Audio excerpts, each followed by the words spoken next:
ओम श्री भुवनेश्वरी नमः। ओम श्री भुवनेश्वरी नमः।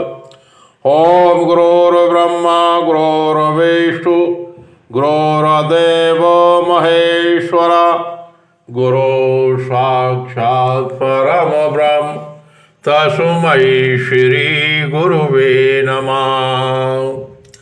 ओम श्री महासरस्वती श्री महागायत्री श्री महालक्ष्मी श्री महादेवी नमः। ओम श्री महावैष्णो नमः। ओम श्री महावैष्णो नमः।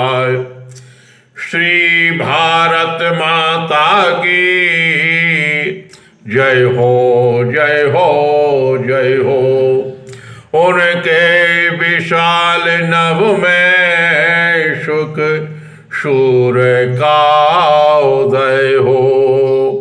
वंदे मातरम वंदे मातरम। इस प्रकार हम सबसे पहले परम पूजनीय श्री भुवनेश्वरी माता, जो कि सृष्टि की प्रथम नारी, प्रथम देवी, प्रथम भगवती है, प्रथम सृष्टि रचयित्री, प्रथम आचार्या और प्रथम सृष्टि की कवित्री है, उनको तथा परम पूजनीय श्री भुवनेश्वरी माता के तीनों सुपुत्र सुपुत्रियां,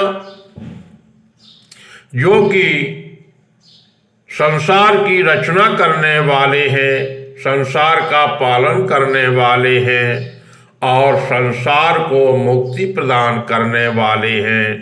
परम पूजनीय श्री भगवान ब्रह्मा जी, श्री महासरस्वती माता या श्री गायत्री माता, श्री विष्णु भगवान, श्री महालक्ष्मी मैया, श्री महादेव जी और श्री महादेवी मैया, उनको एवं विश्व की सर्वश्रेष्ठ श्री भारत माता तथा जिस माँ की कोख से जन्म लिया है, उन माँ के श्री चरणों में कोट कोट नमन करते हैं।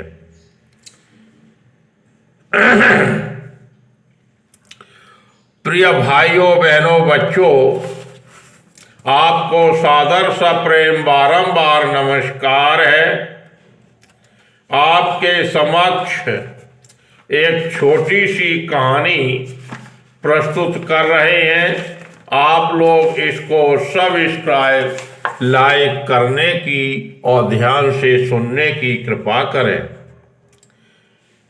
यमुनानगर गांव में पंडित श्री सुरेंद्र नाथ नामक एक किसान थे। वो कम पढ़े लिखे थे, परंतु पुरातन शिक्षा दीक्षा अनुसार हर तरह का अच्छा ज्ञान था। उनको खाने पीने वस्त्रम करने का सदैव शौक व इच्छा बनी रहती थी। इस प्रकार सश्रम खेती का कार्य करने, अच्छी पहलवानी व अपनी सद्व्यवहार कुशलता से अपने क्षेत्र के आसपास के ग्रामों में अच्छी ख्याति प्राप्त की थी। पंडित जी कहा करते थे कि हम किसानों को सादा सरल रहन सहन रखना चाहिए और लंगोट का पक्का होना चाहिए। उत्तम चरित्र मनुष्य का सर्वश्रेष्ठ धन होता है। पंडित जी का इकलौता पुत्र रामू था, जो कि अपने कुटुंब में सबसे बड़ा होने के कारण अत्यंत लाडला था। रामू के लिए किसी प्रकार की कमी नहीं थी।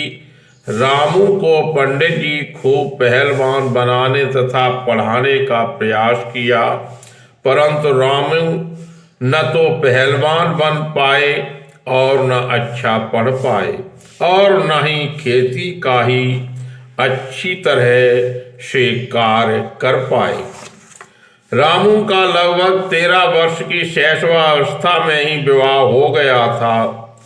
प्रणय सूत्र में बंधने के उपरांत भी पढ़ते रहे, लेकिन हाई स्कूल उत्तीर्ण न कर सके और हार कर अध्ययन बंद कर दिया। शिक्षार्जन बंद होने के बाद उन्होंने पिताजी के साथ खेती का कार्य करना आरंभ कर दिया। जब किसानी के कार्य में उनका मन नहीं लगा, तब उन्होंने एक कपड़े की दुकान गांव में की। वह भी कुछ मासों उपरांत बंद हो गई। रामू दिन भर खूब काम करता, परंतु पंडित जी उस पर कुछ नाराज ही होते, क्योंकि कोई एक विशिष्ट कार्य नहीं करते थे।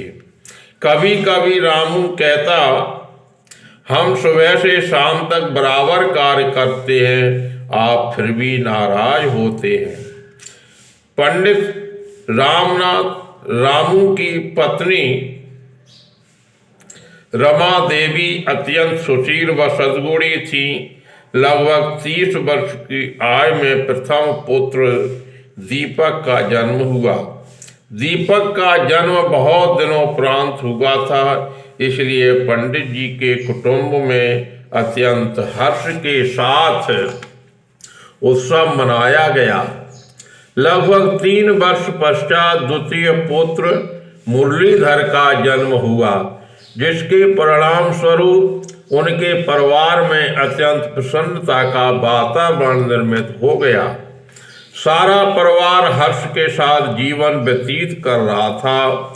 मुरलीधर की लगभग 1 वर्ष की ही अल्पायु में रमा देवी को कुकाल ने दोनों कली रूपी सुमनों से पुत्रों के ऊपर से सुधामयी ममता का साया देने से अलग कर दिया और रमा देवी का अपना कलेवा बना लिया। अर्थात रमा देवी एक दावानली बीमारी में देहांत हो गया।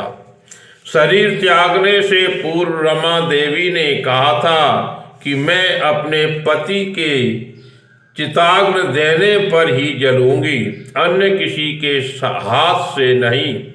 वास्तव में कुछ ऐसा ही घटित हुआ। अंतिम संस्कार के समय पंडित जी घर पर नहीं थे, इसलिए मुखाग्नि पंडित जी के चचेरे छोटे भाई द्वारा दिलाने का कार्य किया गया, परंतु उसके हाथ से चिता नहीं जली। अत्यंत विलंब से पंडित रामनाथ आए और उनके इस मुखाग्नि ग्रहण कर उनके द्वारा मुखाग्नि ग्रहण कर चिता जल गई। रमा देवी के देहांत के पश्चात दोनों पुत्रों का पालन पोषण पंडित जी की मां वसुंधरा देवी ने संभाला। लगभग 2 वर्ष उपरांत पंडित जी का दूसरा विवाह सिया देवी के साथ हुआ। उस समय पंडित जी की अवस्था लगभग 35 वर्ष थी। सिया देवी के साथ विवाहों उपरांत उनके यहाँ एक पुत्र मनसुख व 2 पुत्री राजेंद्र कुमारी व मनोज कुमारी ने जन्म लिया। सबसे छोटी पुत्री मनोज कुमारी की लगभग 1 वर्ष की ही अवस्था में कुकाल को ये सब नहीं भाया। शिशुओं से ममतामयी माँ का आंचल छुड़ाया और अपना सिया देवी को भोज बनाया। अर्थात दावाग्नि ने अल्पायु युवायु में मृत्यु दी। सिया देवी सुंदर सुशील सद्गुणी एवं अत्यंत मृदु व्यवहारिणी थी। पंडित रामनाथ पिता श्री सुरेंद्रनाथ माँ वसुंधरा देवी के ऊपर एक के बाद एक लगातार 2 विशाल दुर्दांत पर्वत गिरे। इस असहनीय मार से माँ वसुधा ही नहीं फटी, परंतु वसुंधरा देवी का वक्षस्थल दुखों से विदीर्ण हो गया और उनके संजोए हुए सुसपने चक्षु अश्रु बनकर बह गए। सब कहते भाग्य लिखी देखते हैं।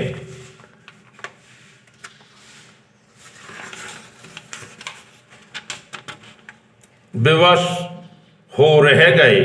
पंडित सुरेंद्रनाथ, वसुंधरा देवी, दो पुत्र वधुओं के आने पर भी पंडित रामनाथ सहित वह सुख नहीं पा सके जो मिलना चाहिए था। सबको काल ने समय से पूर्व ही नष्ट कर दिया और जीवन यात्रा में पुष्पों की जगह कांटे बिखेर दिए।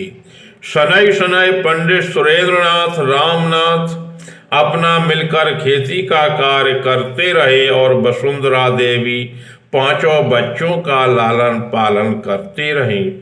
श्री भगवान की कृपा से पंडित जी ने धर्म पत्नी सिया देवी के अल्पायु में हुए दुखद निधन के लगभग 2 वर्ष पश्चात श्रीमद् भागवत कथा कराई, जिसके परिणाम स्वरूप उनके परिवार में पुनः खुशी लौटी और ज्येष्ठ पुत्र दीपक का लगभग 3 वर्षों उपरांत शुभ विवाह नीतू नामक सुकन्या के साथ हुआ, जिसमें पंडित जी ने सामर्थ्य से अधिक दिल खोलकर खर्च किया।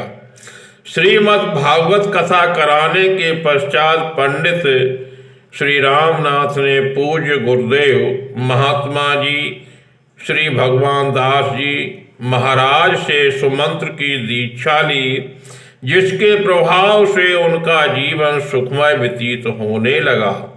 लगभग 58 वर्ष की अवस्था में उनके पिताजी पंडित श्री सुरेंद्रनाथ स्वर्गवासी हो गए। स्वर्गवास के समय उनकी आयु लगभग 90 वर्ष की थी। पंडित जी प्रतिदिन सायंकाल माला लेकर श्री राम नाम का जाप किया करते थे। वे कहते थे कि हम कृषक हैं, अत्यंत व्यस्त हैं, जितना समय मिले श्री भगवान का नाम हमें अवश्य लेना चाहिए। जो कुछ है सब पार ब्रह्म परमात्मा ईश्वर का ही है।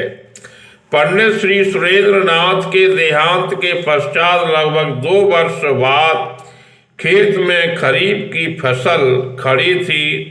जालिम सिंह जाटव के पशु खेत में चर रहे थे। पंडित जी ने जानवरों को खेत से भगा दिया और जाटव के लड़के को जो वहां पर था उसके एक थापर मार दिया और डांट दिया। कुकाल को अब भी शांति न मिली थी। उसने पंडित जी को अपना ग्रास बनाने का प्रयास किया। परिणाम यह हुआ, कुछ जाटवों ने सलाह करके प्रातःकालीन बेला में खेत पर जा रहे पंडित जी की अकेले पाकर लाठियों डंडों आदि से अत्यंत मारपीट की। पंडित जी मूर्छित होकर गिर पड़े। उनके सिर से रक्त बहने लगा। मारपीट करने वाले मरा हुआ समझकर छोड़कर चले गए। कुछ समय पश्चात अन्य गांववासी वहां से निकले, जिससे सबको ज्ञात हो गया। ज्ञात होने पर सब प्रियजन एकत्रित हो यत्न कर जिला चिकित्सालय ले गए। उत्तम उपचार व प्रभु की कृपा से पंडित जी मृत्यु के मुख में जाते जाते पुनः जीवन में वापस लौट आए। मारपीट का प्रकरण जो दोनों ओर से दर्ज हुआ था निरस्त हो गया। कुछ समय पश्चात जालिम सिंह जाटव का एक लड़का मौत के मुख में चला गया। आगे प्रभु की कृपा से पंडित जी के प्रथम पुत्र दीपक के एक सुपुत्री व 2 सुपुत्र हैं। खेती का कार्य ट्रैक्टर द्वारा हो रहा है। द्वितीय पुत्र मुरलीधर व ज्येष्ठ पुत्री राजेंद्र कुमारी का विवाह हो गया है। पंडित जी का अपनी मां वसुंधरा देवी पुत्र वधुओं, छोटी पुत्री एवं पोता पोती के साथ जीवन अच्छी तरह से गुजरने लगा। ओम शांति। ओम शांति ओम शांति।